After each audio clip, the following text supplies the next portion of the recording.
Here's how I made $490,000 last month alone without paid advertisements and working about 4 to 5 hours per day.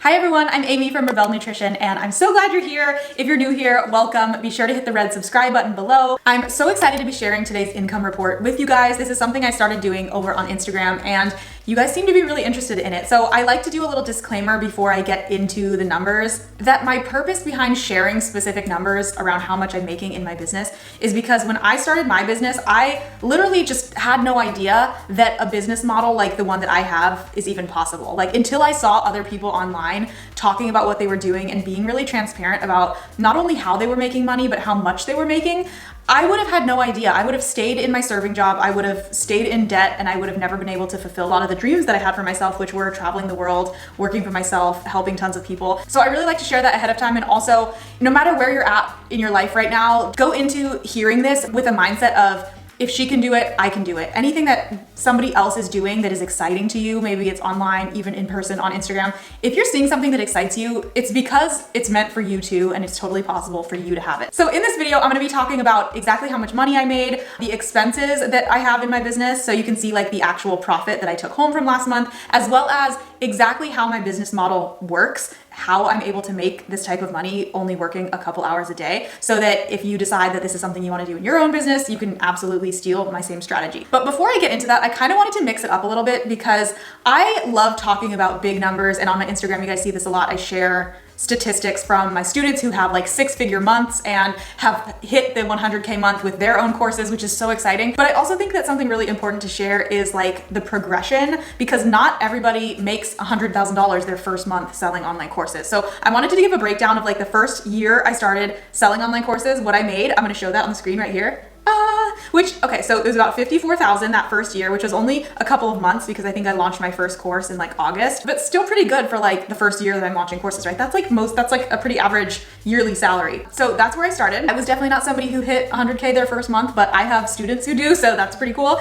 Okay, year 2, and this is the year that I was actually traveling full time while running my course business. I will put that number on the screen right here. So definitely, what is that? Quadrupled or 5x'd? 267, which that's huge. I mean, I like to show the progression because that's the thing with online courses, you guys, is like, yeah, you can make a lot when you first launch, but also it consistently grows over time. Next year, so this is 2019, and you guys could, if you zoom in, you could see like the dates here as well, jumped up again to 450. So that's huge. Again, that like almost doubled from the year before. 2020, wah wah. So we went down a little bit in 2020, which still great. Those numbers are still great. I will say 2020, not only was it a hard year for everybody, it actually, there was a lot of like craziness going on in my life at that time. Obviously shit hit the fan. Everybody knows that in 2020, but Eric and I, my husband, actually moved to Maui for like 4 months and just chilled. So, I mean, to make that and have taken basically 4 months off is like still pretty cool in my opinion. Lastly, a big jump from 2020 to 2021 is 1.8 million. Okay, that's insane. Okay, and then wait, we have one more because I'm gonna show you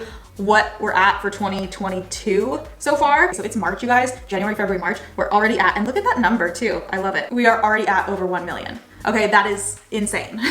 My mind is still blown sharing these numbers with you. And I like to do that because again, online courses, like the potential is unlimited. Online courses allow you to teach something to an unlimited amount of people for the same amount of effort it would take you to have like a one-on-one session. So anybody who's watching this who is already doing one-on-one sessions, so think like hairstylists, even realtors or estheticians, photographers, massage therapists, coaches, teachers of any kind, like anybody who is teaching something or providing a service to somebody else in a one-on-one setting right now can totally turn that process or an aspect of that process into a one-on-one course. And this is what I teach you guys how to do inside Online Course Academy. I will link to that below, but it's just so exciting because it's such a good way to leverage your time. And that really is key for people ask me like, how many hours do you work a day? I mean, honestly, I've already hit over 1 million this year and I've been working on average about 4 to 5 hours a day. The way that I'm able to do that and continue to scale is by having something digital like an online course that you can sell to an unlimited amount of people without you needing to spend extra energy seeing clients. Does that make sense? So now for last month, which was February alone, it was actually my biggest month ever. We hit 490,000 in 1 month, which honestly, you guys, is still mind-blowing to me, mostly because nothing really changed with my strategy. So I'm kind of like trying to figure out, to be honest, what I did, or if like my energy is just that aligned, but I don't know, to be fully honest. I think that every month, and this is really apparent with like the years that I've showed you how they've continued to grow, is that every single month I'm learning still. Like I'm learning what works and what doesn't. Every single month I learn more and I apply that again to the next month. And that's what I've continued to do over and over in my business every single month, every single year. And that's something really valuable that I think anybody who's starting a business can take away from this, is that like, don't expect perfection or mind-blowing results like your very first month that you launch your business. Of course it's possible, and there are students of mine who have done that and hit like incredible numbers on their first month. So of course have that, like, it's possible, have that mindset, but also have the same mindset of like, don't be upset with yourself or don't get down on yourself if your very first month is small, because even if it's small, that's better than what you did the month before when you had nothing. You know, you had nothing coming in. Even if you had $2,000 launch, okay, cool. That's better than you did last month. And then the next month you can double that, you can triple that, you can continue over time. So I think the most important thing is just like starting where you're at, progress over perfection, but also having an unlimited mindset about what's possible for you. And like, there's absolutely no reason why you can't be hitting the same numbers that I am. And you know, maybe it won't be the first year that you're in business. It wasn't my first year, but maybe over the next couple of years, you never know. It's totally possible if you're willing to put in the work. Now, a question that comes up a lot when I do share my income reports are, you know, well, what are you paying in expenses? Because those numbers are great, but they don't really mean anything. Like, for example, if I made 490K last month, but I had spent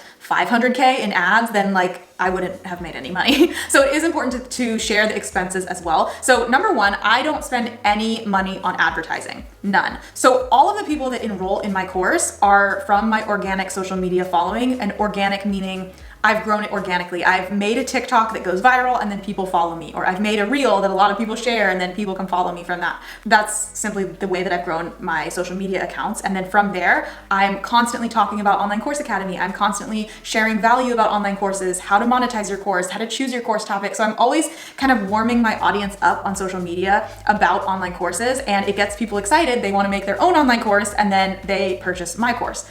So hopefully that makes sense. But basically what I'm saying is, let's say you want to create a course on healing acne. Well, you don't need to spend a dime on advertising if you don't have the budget for it yet. In fact, I think organic social media content works better in terms of conversions than paid ads do. So let's say you want to create a healing acne course and you're starting from 0 followers anywhere. Start creating content about healing acne for free on Reels, on TikTok, on YouTube, wherever you want to be. It doesn't really matter, but starting to share value and create content for the types of people who ultimately you want to enroll in your course is going to grow your audience. And once those people start coming into your audience, you can start talking about your course, reminding them how to get on your email list, how to join your webinar, all of that good stuff. And again, I teach this whole strategy inside OCA, which I will link to below. But I think it's such a misconception. People think like you have to be spending money on ads in order to make a huge income, and it's just simply not true. Now, the expenses that I do have one full-time assistant, and I pay her around $4,400 a month. So that's one of my expenses. I also have another part-time assistant. She kind of varies. She works anywhere from like 10 to 15 hours a week, and I pay her $20 an hour. So that ranges.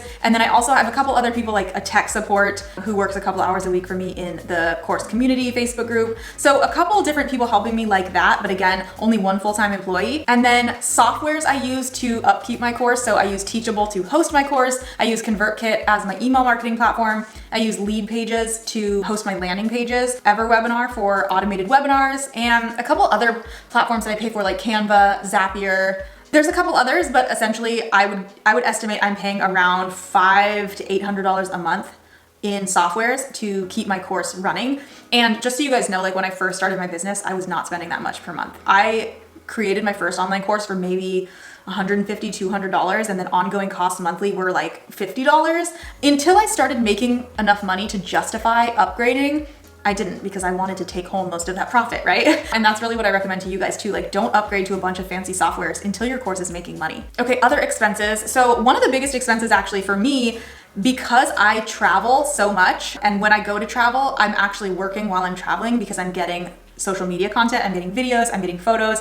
Oftentimes I'm just working while I'm traveling, which is like just the best thing ever. My travel expenses are actually a business write-off. So those are considered, anything travel related, since I'm working while I'm traveling, is considered a business expense. So I think in February, I would estimate a couple $1,000s to traveling expenses. But if you combine really all of the expenses that I just named, definitely less than $10,000, I would estimate. And that's obviously not including what I set aside every month for taxes. So taxes are a fun one. If you're a business owner, you know this. I generally set aside about 30% of what I make every month for taxes, and that doesn't necessarily mean I pay that much in taxes, but I like to overestimate what I'm going to potentially owe so that I just have it set aside. I put that money into a tax savings account and then I don't touch it, so that when it comes time to pay taxes, I have more than enough in that account to pay my taxes with. So that's a really good hack too. If you're starting a business and your employer has always taken out taxes for you, I think this is a really good strategy. Just get in the habit of doing it every month, so at the end of the year, you're not like,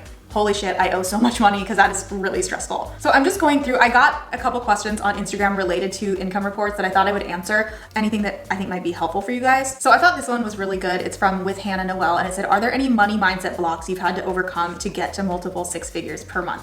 And honestly, yes, I think that's why I love talking about money so much, is that I have had to overcome so many money mindset hurdles. I am naturally like a super budget person. Like, I'm very rigid with my spending. I used to be somebody who would, like, down to the cent, make sure when somebody was checking me out at the grocery store that like I'm getting all the coupons, I'm getting it the right price, and make sure that the receipt is right, and make sure if I go out to eat, like they're not charging me for anything extra. And I was like super stingy like that, which obviously that's not necessarily a bad thing, to be really frugal and like know everything that's going on with your money. But I think for me, it was coming from a place of fear. It was coming from a place of lack of like, not enough, there's never enough, and like I'm never gonna have enough money to pay for this, so they better not like fuck up my order. that type of mentality, which is just so toxic. So I think there's such a fine line between like being smart about your money and knowing where everything's going, but also feeling a sense of ease about it and not fear. So kind of retraining my brain to think in terms of abundance versus scarcity has been huge for me. Just really relaxing in the mindset, like there's more than enough to go around. I'm going to be okay. I'm safe. Just affirmations like that are huge. But another thing is too, I think like I came from a very hardworking family, and they were very much like, you can have whatever you want, but you need to work hard for it. And that kind of course, that's a good mentality to have, but it kind of instilled in me this like, you have to work hard. You have to continue to work. You have to like hustle and struggle. It's kind of like that hustle mentality, like, oh yeah, you can have whatever you want, but you're gonna have to kill yourself to get there, basically. I, by nature, am a really hard worker, and I am a hustler. And at a certain point, I got stuck at about like 25K a month for like 2 years. And I was working so hard. I was working so many hours. I was so stressed out, and I kind of got so burnt out to the point where I was like, I need to figure out a different way. There's gotta be a different way. So I started testing the waters with like, well, what if I worked smarter and not necessarily harder or more hours? What if I tweaked a couple of things? And this is when I stopped live launching and started automating my business. What if I automated all this stuff in my business so that I could still be making sales even when I wasn't working? And I started testing the waters with like, okay, I'm gonna work less today, but I'm gonna focus on automating all of these tasks that I normally am spending hours doing to free up my time. And freeing up my time in that way allowed me to have such better energy for the things that I wanted to do. I felt so much more lit up, and I feel like when you're excited and you actually have energy in your business, it comes through to the people that follow you and then magnetizes them that much more to want to buy what you're selling, want to be interested in what you're saying. So I think focusing on automating and then hiring my assistant also helped with that a lot too. Those were the two most powerful things I did in my business, which allowed me to leverage my energy and thus scale my business to multiple six figures. When I was, before that, I was only at around like 25K a month, which again, that's still good, but I was like, I know that I can do better than this without necessarily working harder. It's all about working smarter. And like, if you take anything away from this, it's that, and like that Kim Kardashian quote, like, get your ass up and work. Eye roll, okay? I just feel like, yes, you need to work hard, but what's more important than working hard is working smart, because you don't have a business just to be working 24 hours a day. You have a business so that you can enjoy your life more, and you can have control of your free time and do the things that you want to do in your life and enjoy your life. Like I know that's the reason why we all want to work for ourselves, right? So I hope this video was helpful for you guys. If you have questions, you want to know more about anything income report related, money mindset, definitely come follow me over on Instagram. That is my main platform. I am always in the DMs with you guys over there, but you can also leave comments below. Let me know what you want the next video to be about. And as always, I appreciate you guys so much for watching. I will link to Online Course Academy info, masterclass, all the good stuff below if you want to learn more about that. And then if you have any questions, again, come over, follow me on Instagram, and I will see you guys in the next video. Bye.